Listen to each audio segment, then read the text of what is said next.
Let me say that I am so glad that as many of you are here as have shown up. So thank you for that. And I'm really excited about this Dante project. I think this is going to be a lot of fun for all of us. It might confuse us. It might madden us. It might inspire us. Who knows what it will do? But I think it will be a fabulous journey.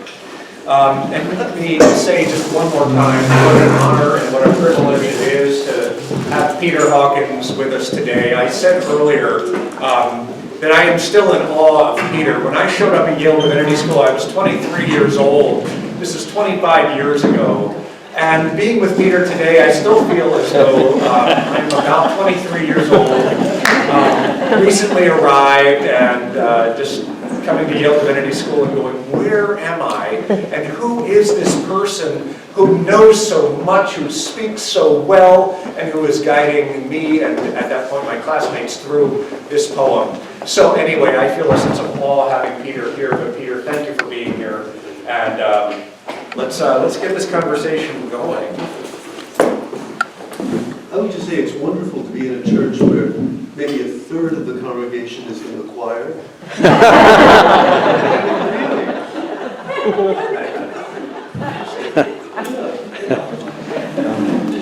I was counting today. There were, I don't know, 28, 29, 30 people in the choir today. Yeah, they pay us pretty well. The pay is good. Now let me, I do have a list of questions here, and we'll see, we may depart from the questions, or we may... Yeah, what Stephen and I decided was rather than me giving a lecture, what we wanted to do is have a conversation. And that would then open up to you all, insofar as we have time. So that's our format. Yeah. So here's my kickoff question.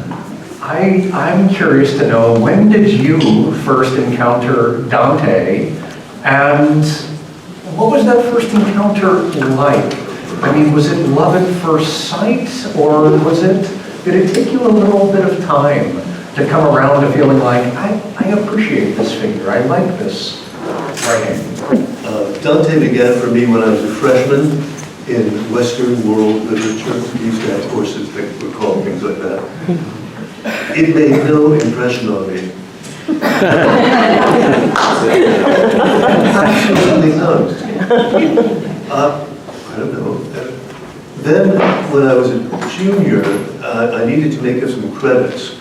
So I was at the University of Wisconsin, summer school, the lake. I just thought a Dante course would be fun. It wasn't. But then, in the fullness of time, I was at Yale studying for my orals examination in the English department at Yale. This would have been in the early 70s, 1972, I think. And a friend of mine, who later became the president of the Dante Society of America and the president of Bryn Mawr College, said, PD, my nickname, not to be PD, we have to go to Corby Court. John Fruchero is starting a Dante course there. And I said, look, I've tried Dante twice. Once a freshman and a junior. He's not an English poet, Betsy. He's not going to be in my orals. That's my job now. And she said, oh, come on, just come once. Well, that was it. It was three factors, I think. One is an absolutely spellbinding teacher, John Fruchero. Just extraordinary.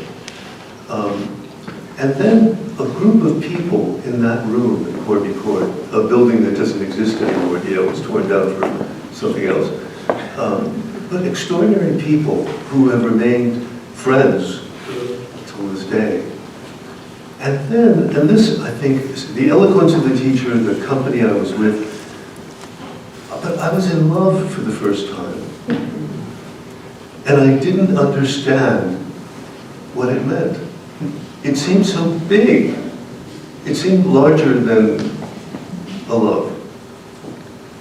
Well, what did I know about love? This is the first time it really happened to me. But it seemed to open up big questions about life and about the goal of love. how does love fit into the universe? So it was losing my innocence in love and having a poem which has at the heart of it a love story and a great teacher and wonderful fellow classmates. That's what did it. And it was the most interesting text, a text that had no interest for me, really, the first 2 times I tried it. But, you know, it depends on what these things hit you, the time of your life, the other questions you're asking, the openness to something like being in love, or a great loss. It doesn't have to be a great gain, it can be a great loss, something that opens your eyes, your need for something big. And that's what Dante did.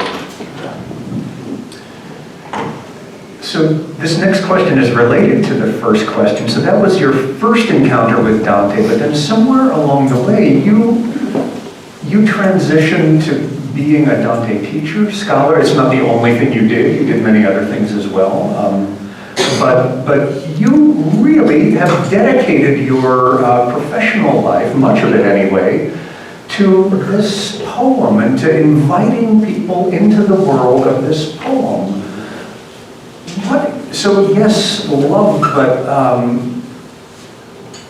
it's another thing to then dedicate your life to teaching it and to inviting others into it. What makes it worthy of that kind of dedication over the years?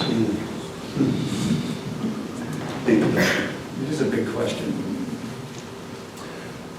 It was the most interesting poem I'd ever read. And I knew after that first, by the way, I never took a Dante course. I audited John Frigero's course, because I had other business, Theologian, but I realized that what I needed to do was learn Italian. I mean, work on this poem and read it seriously. So I went to Perugia for a summer, and then 2 summers after that, I went to Siena for a course of Commedia.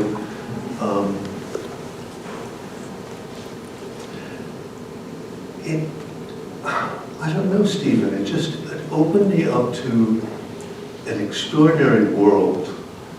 It wasn't a world of other texts, like Virgil, like the Aeneid, which I'd also slept through as a freshman. And suddenly, here's this foundational poem about a culture rising out of the ashes of Troy, journeying to Italy and trying to establish a new way of life. And so these big poems with these big issues, with a great deal of beauty and density in them, that I just got turned on. And then through Frigero's teaching, St. Augustine, the Confessions, I felt Dante introduced me to a world of other texts, texts that were important to him, that I needed to know about, I wanted to know about. So it just seemed to me a very generous poem, in that it was constantly pointing me elsewhere to other things I wanted to read, and beautiful. And when I began to learn Italian, which I'm still in the process of doing, the beauty of it, even in translation, the beauty of the images, the ways in which the Paradiso, which is a very difficult text and full of theology and opaque to many, but nonetheless it gave me, I fell in love with light. It's a poem about light. And finding eyes that see. So, I don't know, I don't think I'm getting a good answer. I fell in love with the density of it. I fell in love with the generosity of it. I fell in love with other texts because of it. And I found myself never bored, never feeling I had done it. There's always more. More. Pew, pew, pew. It's a good answer. I love, this is one of the reasons I have been attracted to it as well. It's this sense of a bottomless well, that you will never get to the bottom of the meaning of the text or the text that it refers to, the many texts that it refers to. Now, this is a question for all of us here. This is obviously a very Protestant setting. And even though we're in a church, it's I don't know, I would call this a semi-sacred, semi-secular kind of setting. We all are secular in our ways and sacred in our other ways.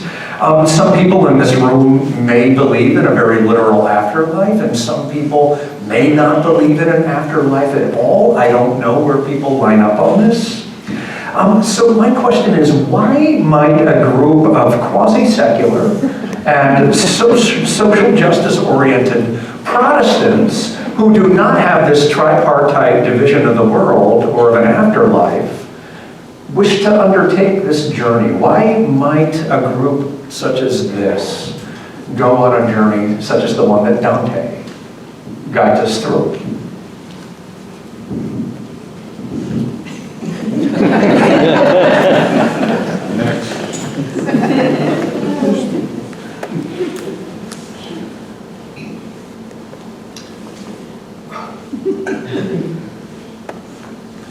I've always been weak on the afterlife. But reading the poem has made me think more seriously about this life. One of the reasons why I love the Purgatorio is that it is about meaningful suffering, pain for purpose.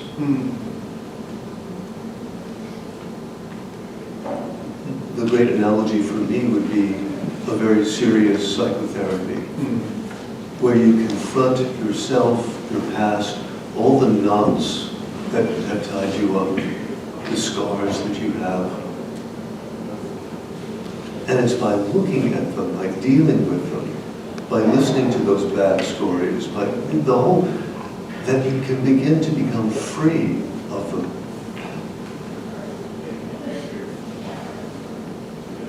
Conversely, Inferno gives me a sense of what it would be like to live in the world if there were no grace, if there were no possibility of redemption, if every story everyone had to tell was about themselves, if we were locked up with ourselves with no exit. It's a scary thing to consider, what it might be like to live in a world that was closed. And it's a liberating one to think about living in a world that's radically open, like the Paradiso.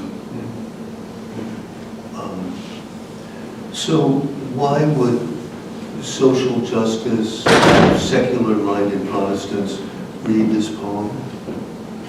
I don't know. Do it. See what happens to you. And, John Milton, one of our leading Protestant poets, knew Dante backwards and forwards. The Puritans loved him because he was anti-Pope. He was not against the papacy. He believed that Peter was called. He believed that the church needed to have a spiritual leader. The problem was that the spiritual leader wasn't spiritual. The papacy was corrupt. Not that the papacy shouldn't be, but why don't we have a pope who's worth something? That was essentially his cry in the poem. So, and his engagement with, Dante's engagement with Scripture from start to finish, turned me onto the Bible in a way that I hadn't been turned on before. The Psalms in particular, which permeate the narratives, the parable of the prodigal sons, and a deep structure in the whole poem of a personal transformation and a coming to God being received So Protestants love the Bible, right? So did Dante. That's another reason to read Dante. I don't think I've given you a good answer. But social justice, I mean, justitia, this is something that Dante had a passion for. Yeah. And when he gets to Paradiso, to the canto of Jupiter, he encounters rulers of the earth, just rulers, and there's a text that they're all brooding on. Love justice, ye who judge the earth. Love justice. Well, one of the things I want to do in this session is to kind of clear the ground of some of the misconceptions and of some of the impediments that I think a lot of people feel when they approach the Inferno in particular. And so here are some things that I think are embedded in the Inferno that I think we all need to acknowledge, recognize, and then I'm curious to hear you talk about how we might deal with these things. So there are features, and we have to talk about them, such as anti-Semitism, such as Islamophobia, such as homophobia, that all of us, and especially in a church like this, have worked mightily to overcome. And so there's a strangeness to me about saying, even though we've worked hard to overcome those things, we're actually going to go and we're going to deal with this text in which those things are front and center. They're not front and center, but they're there. So what are we to do as readers when we come across passages like those? And I guess my question for you, our Virgil, is how would you counsel us? And maybe I want to even push the conversation a little bit farther. Where have you felt the sting of Dante's theology in your own existence? The place where you wanted to go, like, I want to push back on that.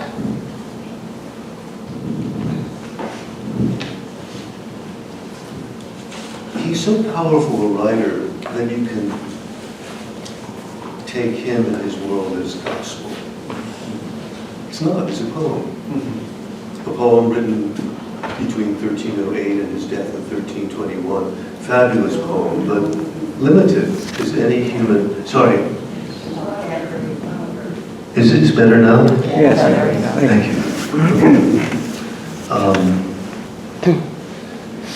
It's a poem. It's one man's vision. It's the vision of a Christianity which is dated. But in terms of my own experience, I'm gay. And the sodomites, as they're called, the gays in Inferno, are in cantos 15 and 16. Let me just say that they're the best people in hell. They are absolutely charming. They're interested in him, not in themselves. They get 2 cantos.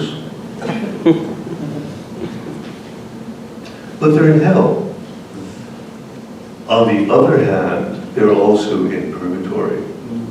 And we don't get enough press on this when we're Danteisti, among gay people. Dante does something extraordinary. He categorizes homosexual love right there with heterosexual love as capable of dimisura, of excess. And so you have in the Purgatorio a group of heterosexuals, as we call them now, a group of homosexuals, as we call them now, walking back and forth in a ball of fire, purging the excess of their eros. They're in the same place. They've got issues. They're working their issues out. I found this wonderful. I found this marvelous. A kind of equal opportunity, possibility of being born again, as opposed to being the most charming people in hell. So Dante has 2 places in the afterlife for homosexual men. Women like Queen Victoria, I don't think he sees as a possibility. Lesbians don't figure into his approach. I think because probably for him sodomy was the taking advantage of younger people by older people. That's my guess. But so the place, and Canto 5, Lust, it's an issue of mine. Canto 5, and the degree to which literature can displace clear thinking about love. That's Francesca in Canto 5, Inferno. And places all over the place. I find a mirror to myself. But I'm not afraid of being in hell because I'm gay. And I must say with such regret that Pope Francis, for whom I have a great deal of respect, recently said that to be gay is not a crime. It's just a sin. It's not healthy.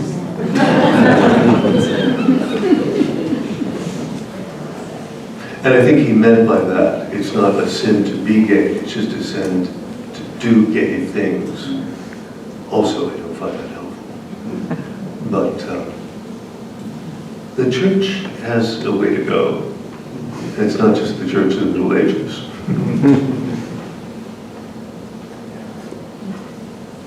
How about the anti-Semitism, where he encounters Mohammed in the Inferno? Yeah, not good. It's okay. But in limbo, along with the greats of the ancient world like Aristotle and Plato and so on, there are two Muslim figures from the Middle Ages. So he's inconsistent. He wants to put them there. He wants to put them outside of, well, it's within hell, but they're not suffering. I mean, talk about great conversation. Aristotle and Plato and all the rest of them. Walking around in a luminous meadow.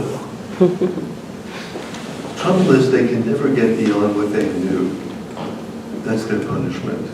They're locked up in knowledge insofar as they have. Where in the vision of the Paradiso is, sky's the limit, guys.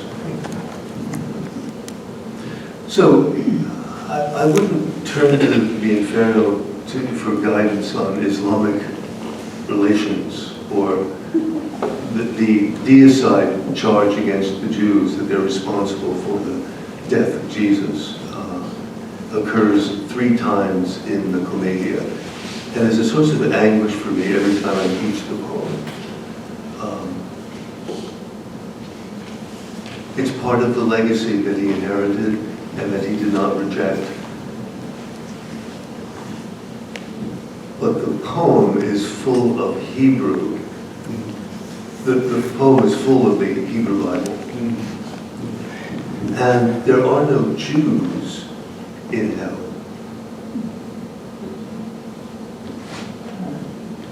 How could that be? Well, maybe he was inconsistent.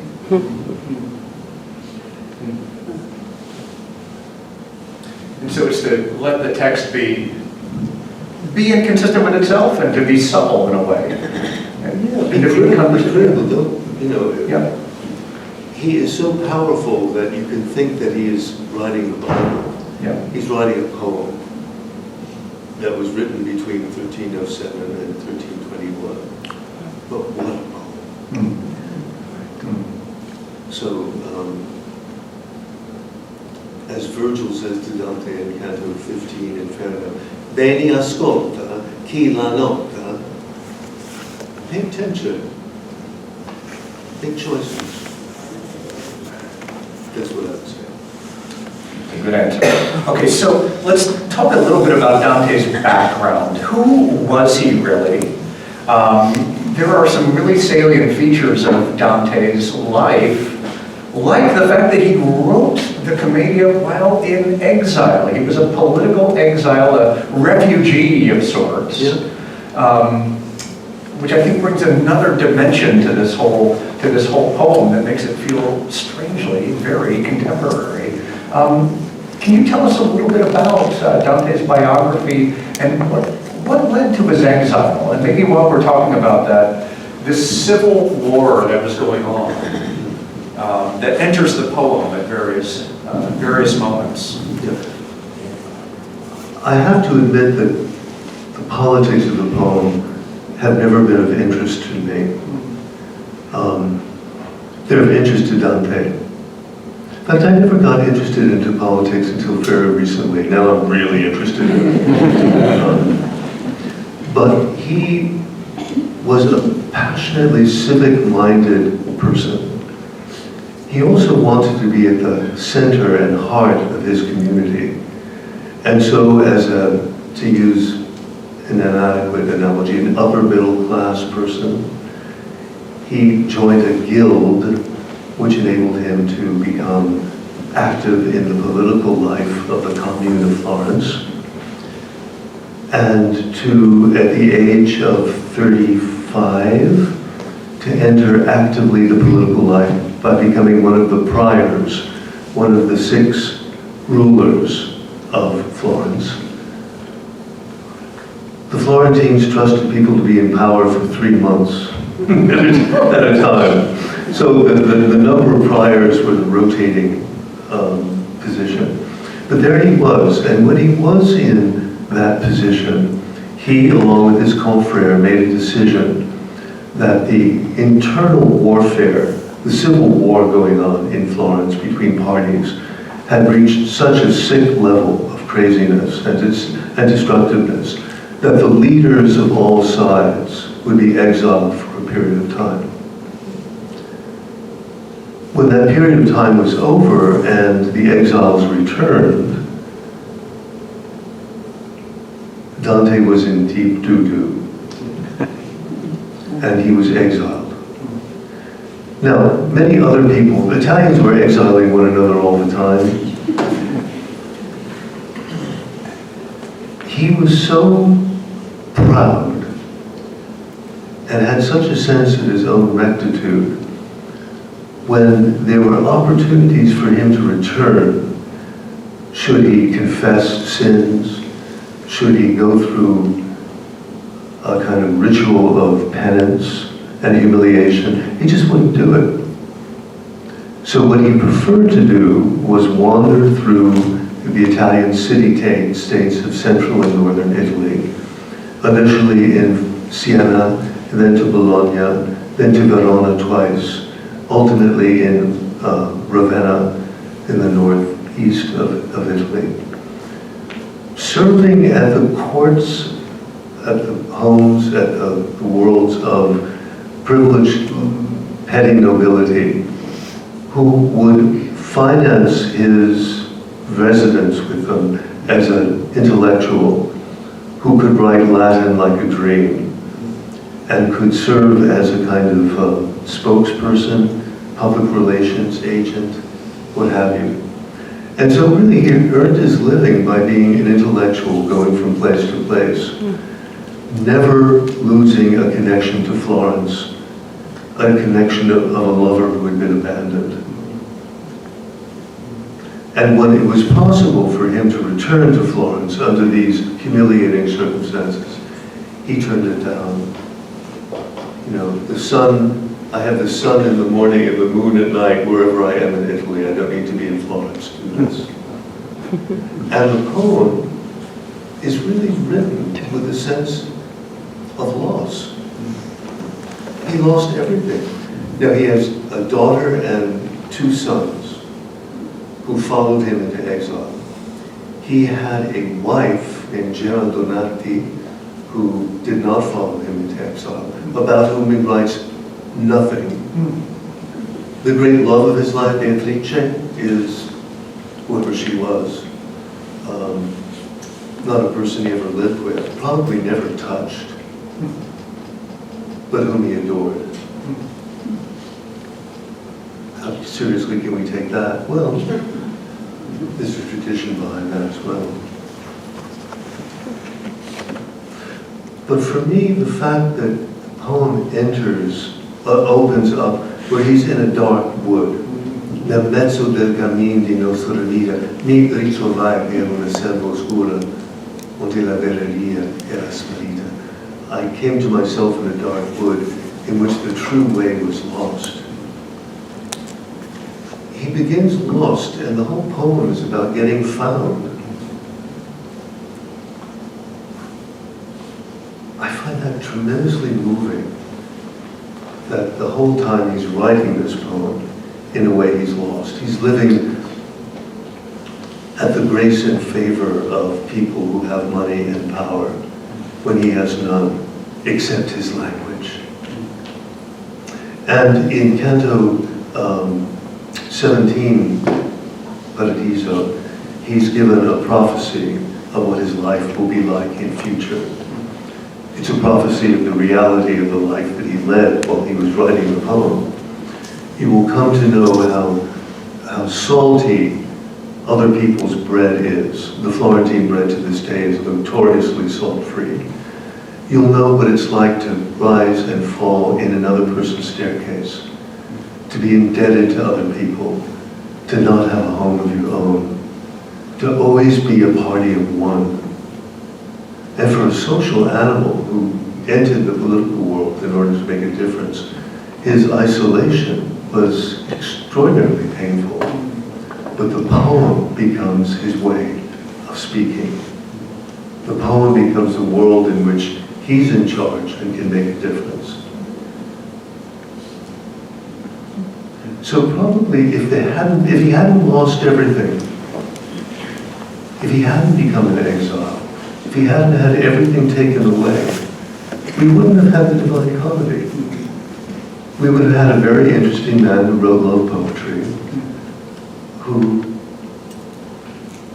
was involved in the politics and commerce of the city, like many another person. But without that wound, without the loss, we wouldn't have had the poem. Well, since we're talking about the beginning of the Inferno, why don't we talk a little bit about the journey itself and what, or rather who, Dante finds along the way. And I'm wondering, just as a means of maybe orienting people to what you might find in some of the cantos that you've taken with you, who are some of the characters that people will discover in these cantos? And as we listen on Maundy Thursday, who might we expect to encounter along the way? And maybe, I don't know, who are your favorite 3, 4, 5? In the Inferno, yeah. Well, there are some major ancient figures who are there. Dante knew through literature, like Virgil, for instance. I love Virgil. He's a mother, he's a father, he's a friend, he's a wise person. When he leaves the poem in Canto 30, Purgatorio, it's terrible. Feel a terrible loss. And the 2 cantos before he leaves, he's like a wonderful teacher with a student. It says to Dante, look, you come the steep and savage way. You've learned what you've learned. Now it's time to set off on your own. Over yourself, I crown and miter you. It's that moment when the parent or the teacher says, bye. Do it now. I've given you what I can. Now go for it. Virgil. I'll look forward to what you think of Virgil, how you experience Virgil. In terms of the figures in the poem, Francesca in Canto 5, the figure of lust, well, she's a figure of the romantic imagination. She's read too much poetry.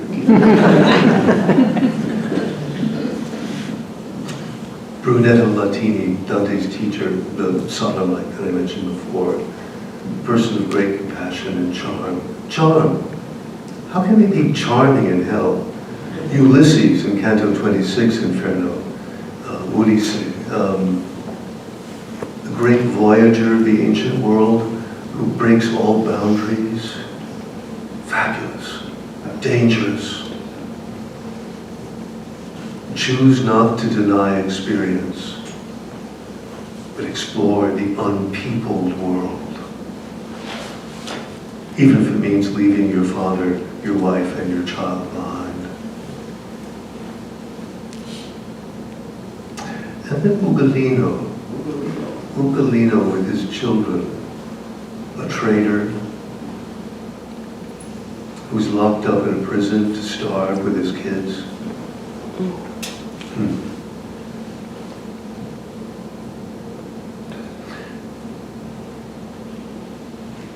I mean, one of the interesting things about this poem is that Dante writes these fabulous characters who are in hell, who are so appealing.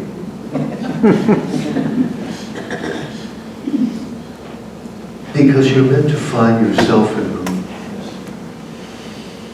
And then bene ascolta chi la nota. Pay attention to what you see. But also Dante finds himself in each of the characters that he meets in hell, and he begins to take on some of their traits. Mm-hmm. Yeah, the whole poem is like a hall of mirrors in which he's seeing himself. Yes. Well, these are some great characters to look forward to, and I do think it's a little bit like, for me, it's a little bit like, I mean, these are, in a way, character sketches that we get throughout the Inferno.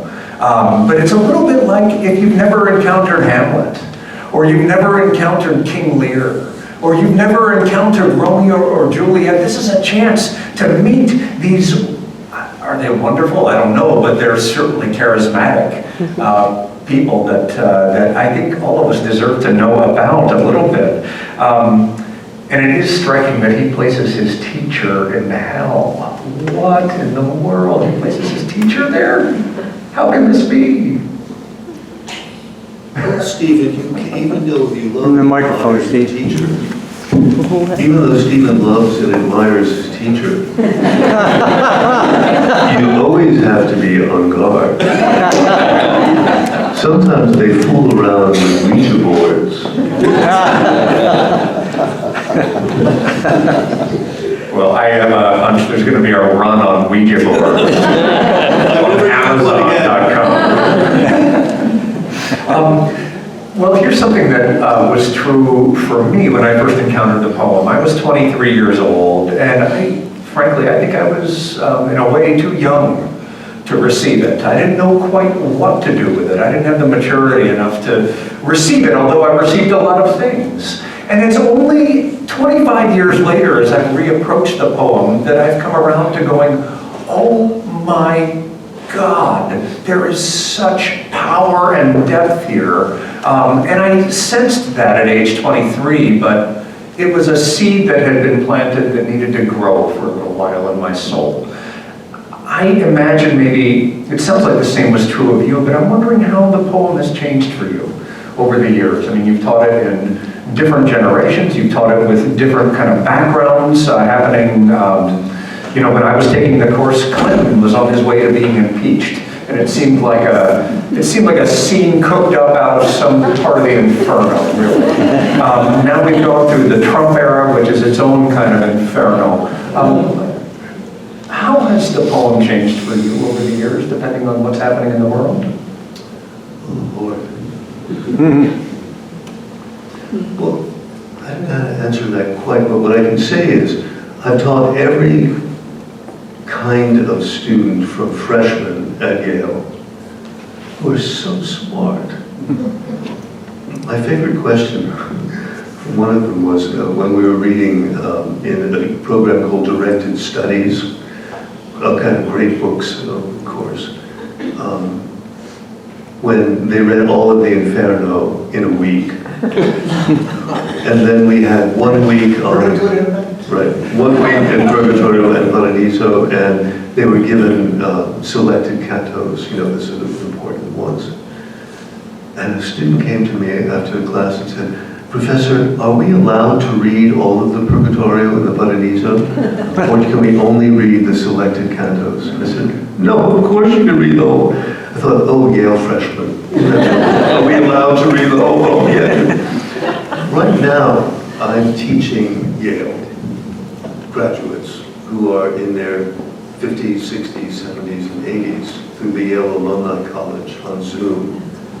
Best teaching I've ever had. Because they are not only smart and interesting people and affectionate with one another and with me and with the literature, but the depth of life experience.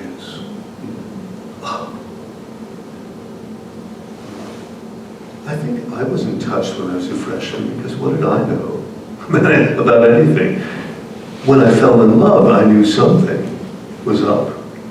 And so the poem gave me an entree into the world of the affections in a way.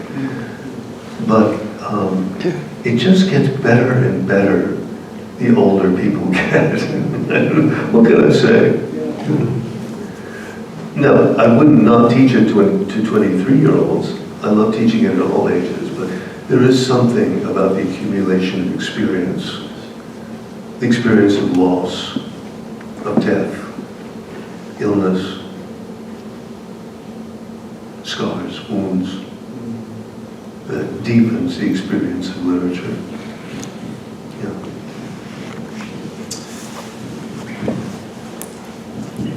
Well, here is a question about Satan, actually. So Satan in Paradise Lost, for those of us who have read Paradise Lost, we know that Satan is the most persuasive character in Paradise Lost. And Satan is a magically gifted rhetorician and can persuade people and angels to do most anything. Satan knows language well in Paradise Lost. In the Inferno, Satan has no language. Satan is silent. And so we might expect to get to the bottom of hell, where, by the way, it is cold, not hot. Ice is what you find at the bottom of the Inferno. And you might expect to encounter a very charismatic figure. What you encounter is actually silence. Why? Why is Satan not given language? Dante's Satan is a bad joke. He's a parody.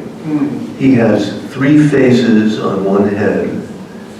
He has seraph wings, 6 wings, but they don't fly. He can't speak. He's a parody of the Incarnation. He's a parody of the Blessed Trinity. He's a parody of God, because he sought to be God. And all Dante can do is basically go yuck and use his body to crawl out of hell. So, no, Milton's Satan is a complete charmer. There are charming people in hell, we've just been talking about them, but Satan isn't one of them. He's the big no. He's the big no. And Dante and Virgil use his gross form as a ladder to get out of hell.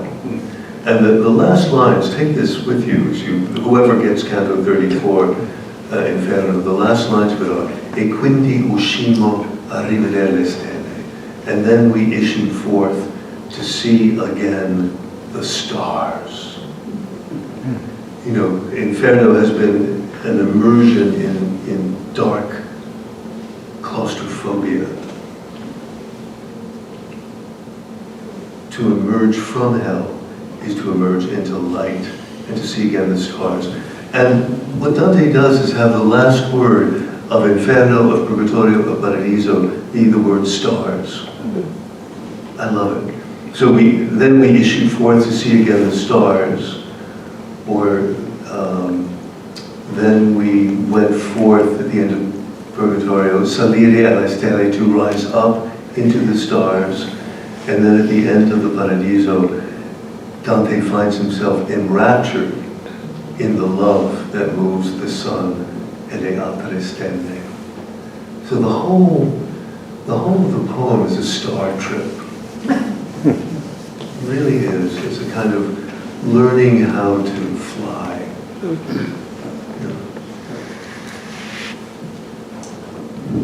On that note, Peter, I remember, again, back in 1998, and I'm going to open this up to everybody in just a second, but back in 1998, it was my very first class at Yale Divinity School, the very first session. It happened to be your class on Dante. And you walked in, and your opening words were, "We'll begin with the stars." And so we began the course with stars, and then throughout the lecture, you drew our attention to stars, but then throughout the semester, you drew our attention to the light of the stars that kept appearing throughout the Commedia. And so I love your emphasis upon the very last words of the Inferno. Now, at last we saw the stars, which is how we're going to conclude our Maundy Thursday night. It'll be the last words that we hear before Easter. Okay, I want to open it up to all of you and see if you have questions, things that you would like to ask Peter or me, or questions about this process. What's on your mind? Maybe nothing, okay.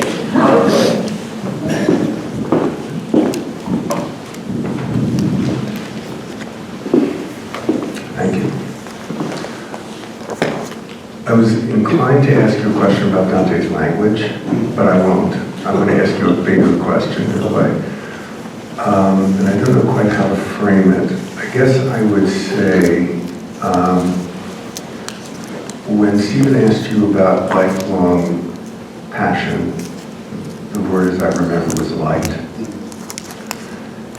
And I was struck by that. I was struck by the punishment of the great figures, that they would not be able to know anything beyond what they already knew. In my tradition, my quick association was to Moses, who's able to see the promised land but not to enter it. I have this sense that we are all in a time of being in dark woods.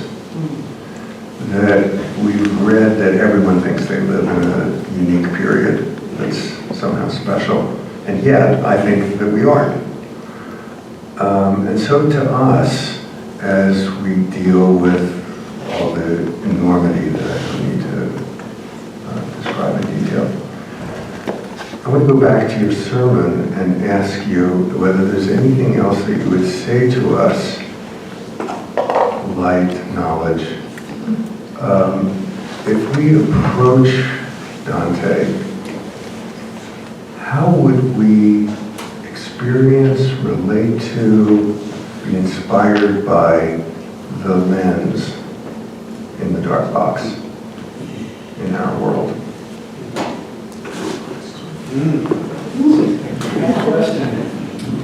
I'm glad I'm not the professor. Now, you're asking about Dante's language.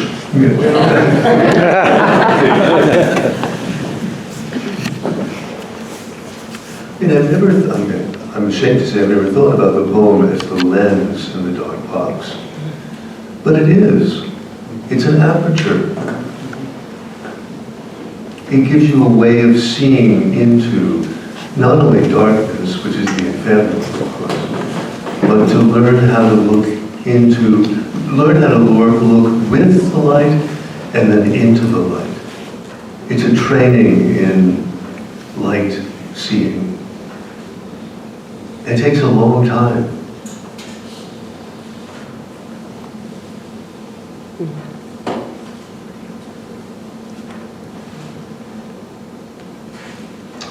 I'm not sure how much more I can give you.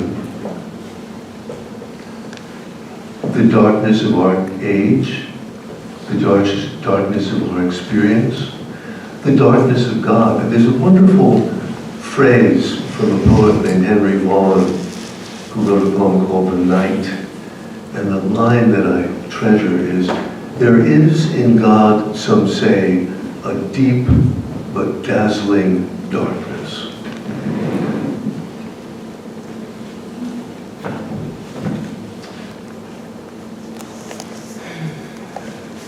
And I think the poem wants to teach us how to see the darkness in our world, but also the unfathomable darkness which is God.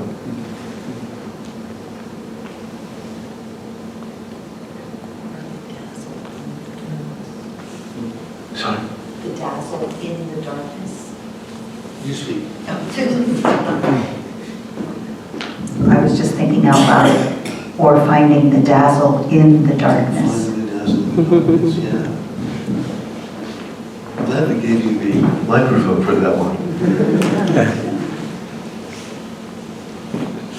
Now, on your Maundy Thursday experience, when you have the reading of the entire Inferno, there will be no opportunity, because it's a short evening or a long poem, to do this. No. I was just going to ask if there would be a debriefing. Maybe we'll need one. We'll probably need one. There was another hand up here somewhere that somebody had a question. Okay. First of all, really grazie, that was spectacular. This is a sort of a practical question. I'm sure you've stimulated everybody here to read the Divina Commedia, and I know there's been controversy over the years which translations one might choose to read, and some want to adhere to the rhyme within the poem, but others say when you do that you abandon sometimes the content. Do you have a recommendation or a favorite translation that you would recommend to us? I'll let Peter answer, but I want you to know that all those cantos that I've copied back there, we have 10 different translations. The one that I started with was John D. Sinclair, which was, and I've always had bilingual editions, so the Italian on the left and the English on the right. And I like the John Sinclair, except that he does a thee, thou English translation, which I find archaic in our language and not helpful. John Ciardi wrote in the 60s a very popular translation. My teacher, John Fricero, wrote an introduction to Ciardi's Paradiso.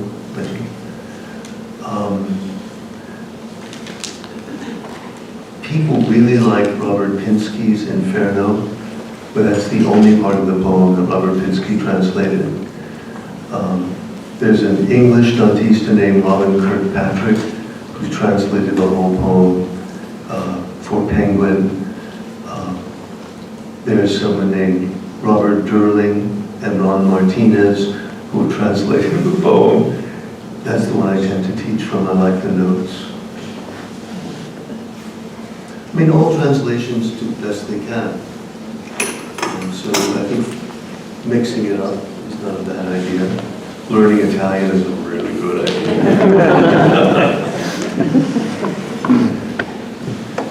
I'll say here some of the translations that Peter has just mentioned are those that I have selected. Some are not. But the idea that I had is to give us a sense of the wide variety of language that comes through and the ways in which people approach this poem. There are some that are very traditional in content, and there are some that are loose paraphrases that speak in a kind of colloquial English today that I think makes it really, really fun. And so as we listen to it, I hope it'll help us to kind of stay alert, because we'll be constantly having to adjust a little bit and to go, oh my gosh, yeah, this is speaking in a language that I get, or not.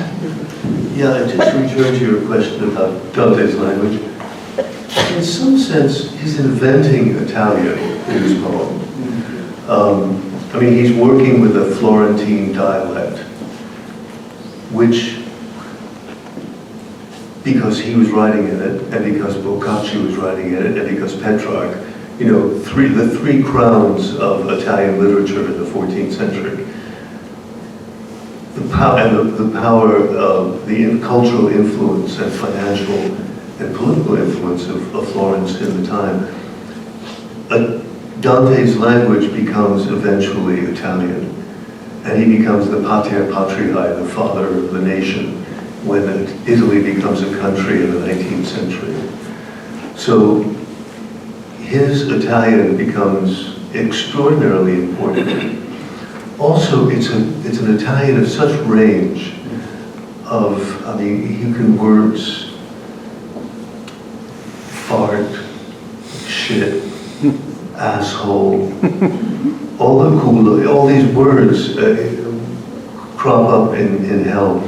And then the language is such sublimity and beauty in the Paradiso. So he's got the whole spectrum in his lexicon. And it's a joy to read in translation, let alone in Italian. Yeah. All right.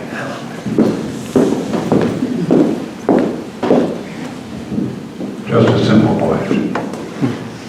What did learning Italian and reading this in Italian do for you over and above the translations that you had read?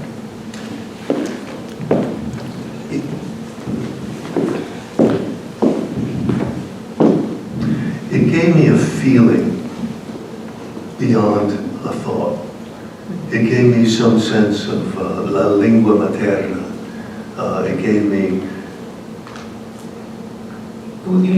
anyone who speaks a language feels nourished, delighted, made happy by the sound of it in the mouth. You know? So from the beauty, la bellezza of the language, I'm not sure I got someplace more intellectually because of learning the language, but I got something more sensually.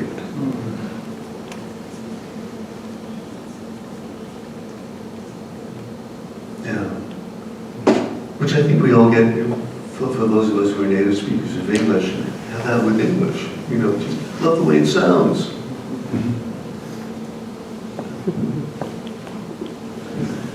Other questions, or then well, let's see, we should probably bring this to a close pretty soon here. But I have one last question for you.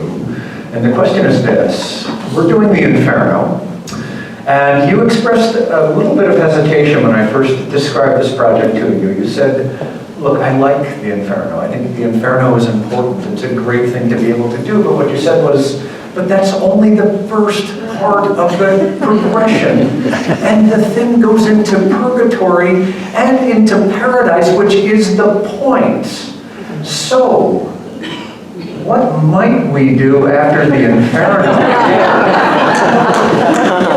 Well, there is always the Purgatorio, and there is always the Paradiso. So learning how to kind of walk in the light is what the poem wants you to learn how to do. And Inferno can't take you there. It can make you long for the light. It can make you, after 34 cantos, get me out of here. I don't want to listen to Satan be wily and ambiguous and interesting as he is in Milton. I want to get out of there. And the next step is walking into the light in Purgatorio and encountering yourself. And then Paradiso takes the lid off yourself, takes you somewhere beyond yourself. Ooh. Who wouldn't want that trip? Before I let everybody go and before I dismiss everybody, I do want to invite you, Peter, to read, if you have a favorite passage of the Inferno, if you would be willing to read a favorite passage of the Inferno just to give us a foretaste of the language. Or no, it's okay if you don't want to do this. A little? In Polka. Okay. I think my Inferno is about. Okay, and while Peter goes and retrieves his own Inferno, let me say that if this goes well on Monday, Thursday evening, and God only knows, it could be a disaster. But it could be really, really fun. If it goes well, what if next Holy Week we did the Purgatorio? And what if the next Holy Week we did the Paradiso? What if we continued on into this? And some people are getting up and leaving because they're like, no, there's no way in hell. We shall see. I don't know. I make no promises yet, but I put it out there as a possibility. What if? Now let's close it out with just a brief passage from the Inferno. So, Ulysses, Homer's great hero, fabulous character, skilled in all ways of contending, husband of Penelope, father of Telemachus, son of... he's in hell, not a hero. He's fabulous, but he's in hell. And that's a long story. He says to Dante, when I sailed away from Circe, who beguiled me, to stay more than a year there near Gaeta, before Aeneas gave that place a name, you're lost, there's reference, who knows Virgil in this room? Don't worry about it, just coast, just listen. Then, neither my fondness for my son, nor pity for my old father, nor the love I owed Penelope, which would have gladdened her, was able to defeat in me the longing I had to gain experience of the world and of the vices and the worth of men. Forget dad, forget mom, forget wife, forget child. I want to know. Therefore, I set out on the open sea with but one ship and that small company of those who never had deserted me. I saw as far as Spain, as far as Morocco, along both shores. I saw Sardinia and the other islands that sea bathes. I and my companions were already old and slow when we approached the Narrows, where Hercules set up his legendary markers that men might heed and never reach beyond. Upon my right, I'd gone past Seville, but on the left, I already passed Gaeta. O frati, dissi, che per 100 miglia perili siete giunti all'Occidente, a questa tanto picciola vigilia dei nostri sensi che del rimanente non vogliate negare l'esperienza di retro al sol del mondo sorgente. Considerate la vostra semenza, fatti non foste a vivere come bruti, ma per seguire virtute e conoscenza. Brothers, I said, O you who have crossed 100,000 dangers, reached the West in this brief waking time that's still left unto your senses, you must not deny experience of that which lies beyond the sun, of the world that is unpeopled. Consider well the seed that gave you birth. You were not made to live your lives as brutes, but to be followers of worth and knowledge.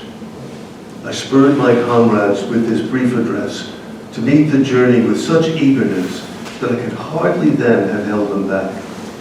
And having turned our stern toward morning, we made wings out of our oars in a wild flight, and always gained upon our left-hand side. It's magnificent. It's choose not to deny experience. You're not meant to be brutes. You're meant to live and discover and go for it. So what if your father is at home? What about your wife and kid? What about the community which you're the ruler? What about Ithaca? What about all of that? No, go for it.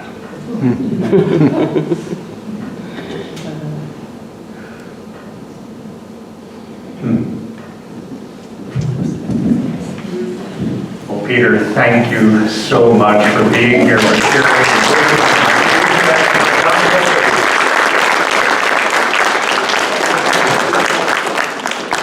For ushering us and being our Virgil in this new experience that we are about to embark upon.